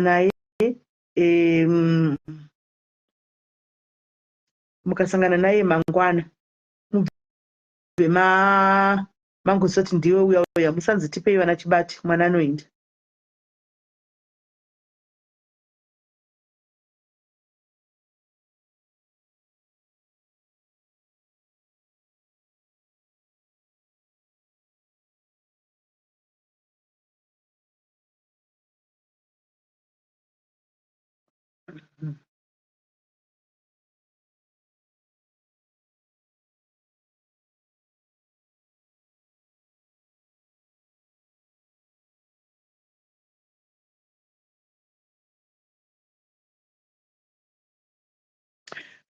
So guys,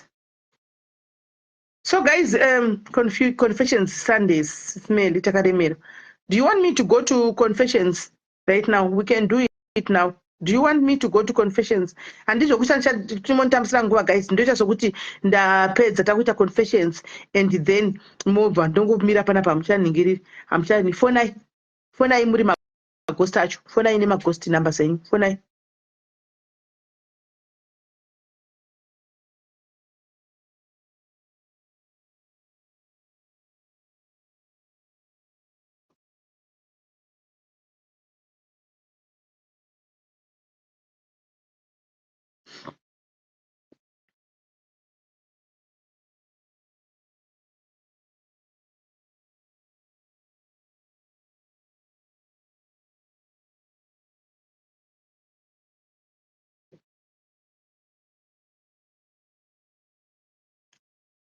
topinda here paconfessions yacho.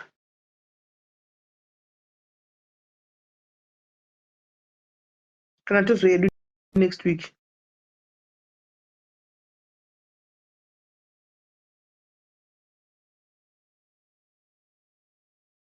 Right. Saka tichauya next week. Tozoya next week guys. Andika muve a fruitful week guys. Muve neweek rakanaka. Mara kuitire zvakanaka. Try to be positive guys. Don't try to pinda muzviri negative. Go try kuva positive. Mazana mukundoona here kuti ndikudarika guys. Do you see me? I'm just passing by kunge ndisiri kuona chiri kuitika masiti. Nendisingatombozviona nditodarika ndakaignore kunge ndisiri kuona iri kundifuni kuringa. Kunge ndisiri kutomboona zviri kuitika masiti guys. Kufune chiri kupi? Okay. Hello. Maswera sei Ismail. Ndaswera hangu maswera sei?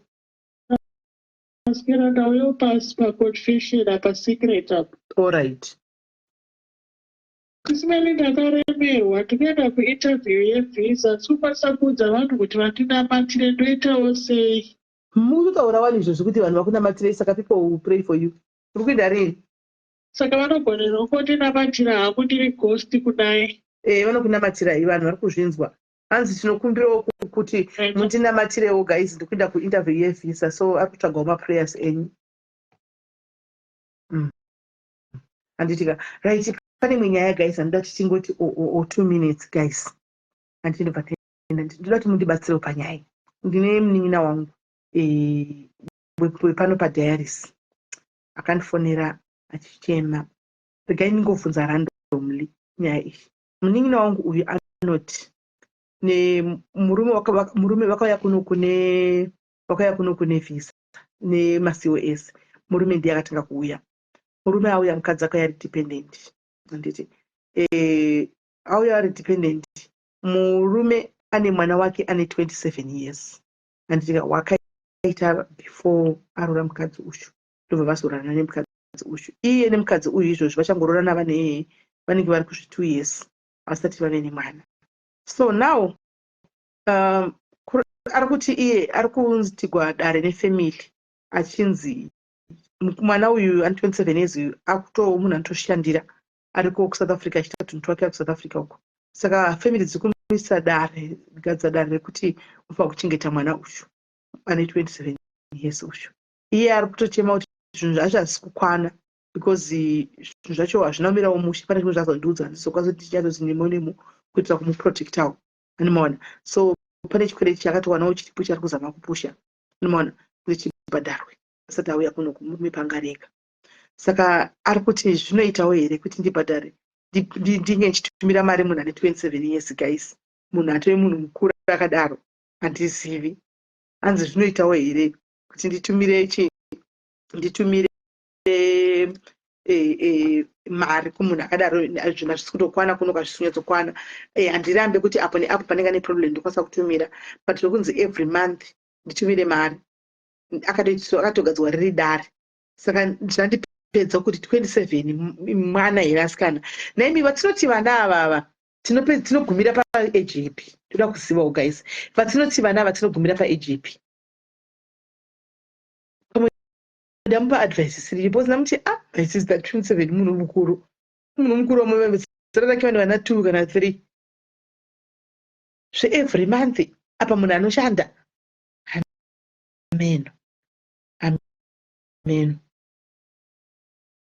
Aiwa ari kushanda wangu ari kutoshanda munhu akutoshandira.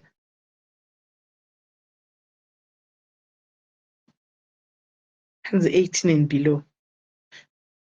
Kana pekuti mwana anogona kusvika pa19 guys. Handika kana 20 ari mumaoko mangu anenge achiri mwana ndizvo. Kana ari mumaoko mangu as long as ari under my care, let's say apedza kana chikoro hashandi kana kuti adini kana kuti ari kuenda kuchikoro ane 20 years 21 but akudependa ndibhadha school fees achiri mwana kwandiri because I'm paying the fees right. Saka achiri mwana.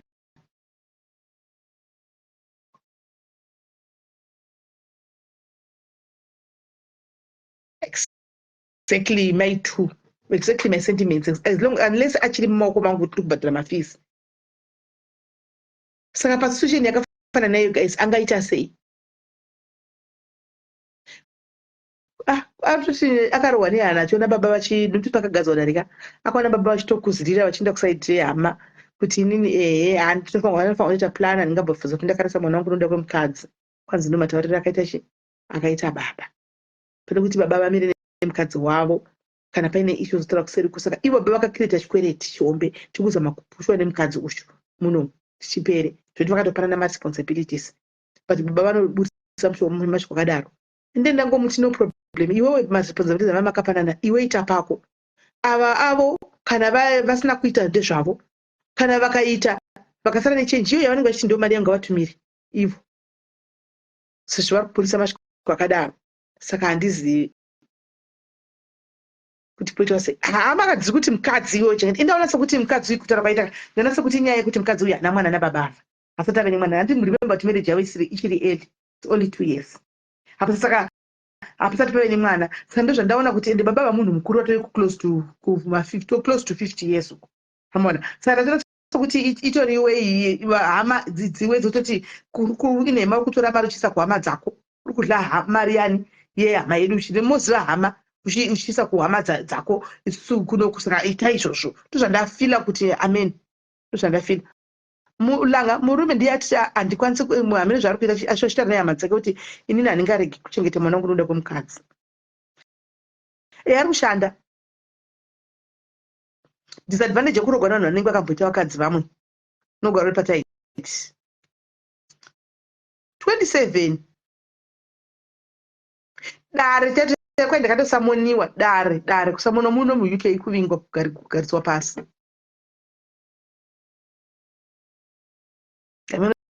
zvimunoiti itongosei kozoita imwe yanoda kuti tibvunzewo guys nyaya dzacho inatisiwo ini ichingozodzidze kuseri uku koita imwe yanoda kuti ndibvunzewo guys handiti bho here kuti mai vanouya ndendatora mai vangu vanhu vari kuno kuuk matora namai venyu nevhisa handitika vauya nevisitors visa vauya kwandiri kumuvana wavo inini handitika ndogara namai vayawo pavisitors visa riya rosvika pakupera ndovati garai handika vatovasteyaka votogara zvavo handika votogara muno mbuya amai vaya vatogara muno pamwana musikana pane mukwasha vo here votorova ma3-4 years remember kuti havana mapepa vakapinda varimo munyika illegal saka kushanda kuti zviri tsvikiti vanenge handisiti kumberi zvinozoita sei I don't know vanenge vasakwanisa kunyatsowana basa kuti vanyatsoshanda zvakati tsvikiti nokuti vanenge vasina mapepa saka vanenge vakangogara pemukwasha ipapa that means vatorove ne6-7 years varobva pemukwasha apa guys bho here ngatiza nechokwadi guys bho here guys ngatinyaya dzatingotaura just nyaya ibho here amen vasikana vane varume vavo munomu nevakadzi vavo chenjerai kukanisa marriage dzenyu. This I got it from a man, from the husband. Mumba matokanganisika mumba muchenjere kupusa marriage dzenyu vanasikana vana mai venyu munotora mugara navo but itai muchitaura nevarume venyu. Murume out of love and respect agona kuti hazvina basa but kuseri kwachiya kuzokombelana nasimeri marriage inoparara sekuseka. Murume atove hanzi bo child geka male amen. Kana iri child iri boma makaronga saka murume anozoyaona nasisimeli sei murume akutofunga hora ndiri hora chairo chairo. Murume akutofunga ndiri hora ina muntu ngotaura usasisimeli vanenge vachingodzwa nyaya kuseri uko. Hanimona ndabvunza kuti atove makore mangani zvikanzi vatove ne6 years vangogara havana kwanoshanda kabhoza mbepa anaumira mushi hapana vane vangogara saka mukwasha akapinda mutoileti akasura ambuya anotozviwa. Imungozivawo dzimba dzokunoidzika iduku dzimba tuduku guys tudukusa kuno ndokustorina kana life yekuafrica life yekugara zvapo kugara chaiko aiwa africa kugegwe vanhu vagere bhotatata inyaya yekuti mari chete nemacrime wo nechi but kugegwe uku andimaona kuno kuti dzimba tudukudukutu anomona zvokuti dzimwe nguva kana ndikatopinda mutoileti inini ndikatozvisurira ndiri mutoileti mundodohwa kuti zvatotamtirimira kusvika kune dzimwe dzimba uku handi munozviwa dzimba idzi hadzina privacy guys, hadzina privacy hanzi gogo musalad naChris vakafara. Kevin atitauri musatauri zvemastay vanhu panapa, please don't do that. Ndai munotaura kumwe, don't do that.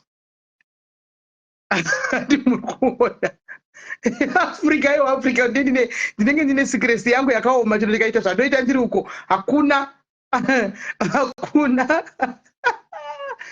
ingori nyaya yemari chete kuno guys nenyaya kungoti ma opportunities for vana but chako pafeaka one day ndichaenza kueri live iyo ikaiva ndoda kuti vanhu vari kuAfrica mubvunze mubvunzo yese yamoda kubvunza chinyatso kupindura ise zvazviri mazvidzwa munyatsonzwa mumba chemo mukosho chedzatonzira mukosho chaivo chaivo hanzi vane mari dzavo vanawo mamancheni muno Sisimeli but handisati ndamboona zimba chechero ndinoda nyari ndadziona hangu dzimba hombe I've seen dzimba hombe chaidzo dzirimowo munomu but not zvekutodaro kunge dzimba dzedu dzekuAfrica my sister, not zvekutodaro kunge dzimba dzekuAfrica my sister, not zvekutodaro dzakakura dzirimo but not zvekutodaro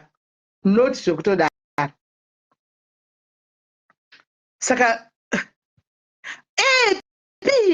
chaizvo zvose hakunzina dzikireti kana uri mumba umu wakatovata muno mubedroom angu ndakatovata uko guys haimuzati musama kuri kupisa muno musama muno muri kupisa saka vanhu vanenge vachifamba chero na12 panze vachitaura ndichitovahwa ndirimo ndiri kumusoro vachifamba kurodhu ndotovahwa vachitaura nyaya dzavo kuti dzinongotoziva kuti pane vanhu vanenge vakambira nechepaside pegedhe ndotodongorera kuti vanhu vakamira nechepaside pegedhe asa vana kumira paside pemota yangu ndotodongorera kudai vanimoona ndotona chaiva pamwe havana kumirawo nditisi ndine pevhu ndine parking saka ndinopaka ngumu yadhi mangu vanimoona ndinopaka muyadhi mangu kungoti yababa ndo isinga aizonyatsopinda zvakanaka yababa inenge yakabudisa shure besi rose shure uko yangu inonyatsopinda but yababa inenge yakati kure saka inenge yakazoslanda haizonyatsoti vhuruvhuru kupinda anomaona saka ndo panenge pachidi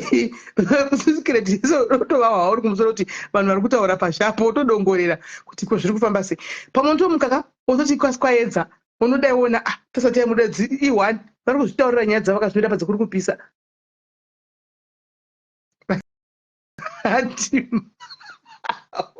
saka indabvunza kuti boy here guys ambuya nambuya musadaro imi vanasikana I know kuti tine love nana mai vedu zvekudaro tine that love nana mai vedu zvekutodaro but mai kana vakashanya vakauya ngavauye vashanye vagare 6 months dzavo vodzokera kumba handiti ngavauye vagare 6 months dzavo kana dzapera vona zokura voinda vana mai vagara vachembera nongopiwa mavhisa handika vopiwa futi vhisa ravo vodzoka futi ona vana zvokuti mutore vana mai mubve manyatsogara navo pane varume venyu guys marriage dzinopera saka chokwadi daiso ipapa pamona kuti mukadzi asi atofunga kuti everything is okay murume atove kutofunga zvinhu iye aringoti everything is okay anomaona aringoti everything is okay haasi kutoziva kuti murume atove pane imwe stage saka dzimba dzinogona kuputsika ende dzimba dzaputsika chavo chakotara kukudza chokwadi vazhinji venyu munozviziva munomu nyaya dzemabhusi dzinoda muri 2 nyaya dzemunomu kuti muti masevha mari zvotoda muri 2 mungoziva kuti salary munhu wani ndochadai musalary semakubhenga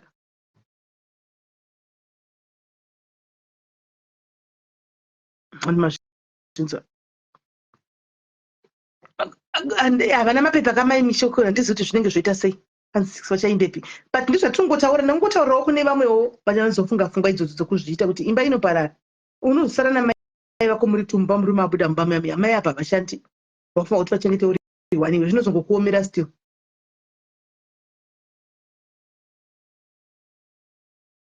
zvinozongokuomera still nangoti mupafunga hangu papo kwaina handiite kupedza marriage yangu nekuda kwamai hano aiwa hatisi kuti mai vako unofanwa kuvarasa asi tikuti vanouya kaposhenya 6 months voita kumba zvokuti vazogara pamukwasha notadza kana kusununguka kana kuti mumba menyu chamuchamo kuti kana idzo hama dzemurume chaiko chaiko dzinenge dzakutomupawo pressure kuseri dzinenge dzakutomupa pressure kuseri hama dzemurume kuti naiwe uri right wakwana vane vatonga totaura zvakawanda zvidza amai avo kusekuti aunda zvisina umawo zvokuitika ere zvinenge zvisiri nomawo zvechokwadi zvinenge zvisiri nomawo zvemashuwa handimaona zvinenge zvisiri nomawo zvemachokwadi kana kuti mungozivawo zvinogona kuputsira idzimba ngava vachi 6 months vodzokera vachadiwa mumba chako chako muri mavo kuti munoda mbokona nami muchimbotukana muri to murume nemukadzika saka murume anogara anongodzvanyirikwa haakwanisi kutaura chinhu kozambia varimo anongonyarara hanimaona mukadzi anenge achitaura zvaanoda kachipopota ndimai vake saka murume anozopedzera shungunodzani hama dzake kana vana sisimeli kuti ndo tisimeli andiri kuwanako mai ngavaende kumusha shuwa imba inoparara sokusaka ndinangotaurawo in passing kana uri iwe kola uri mucomment section una mai ingofungidza kuti angave ini kuti handizivi but imba yako yatoparara mai mwana imba yatosvika pakutoparara yatozoparara ngokuti tidarike neipapo nekuda kwamhomza vagarisa ita kuti mai vainde muite privacy yenyu right guys ndakuenda ini kaitobatana ndika next time tichauya tapana pamanyatsotoyazoita live zvakanaka naka takatsogara ndika pove neusiku hwakanaka guys take care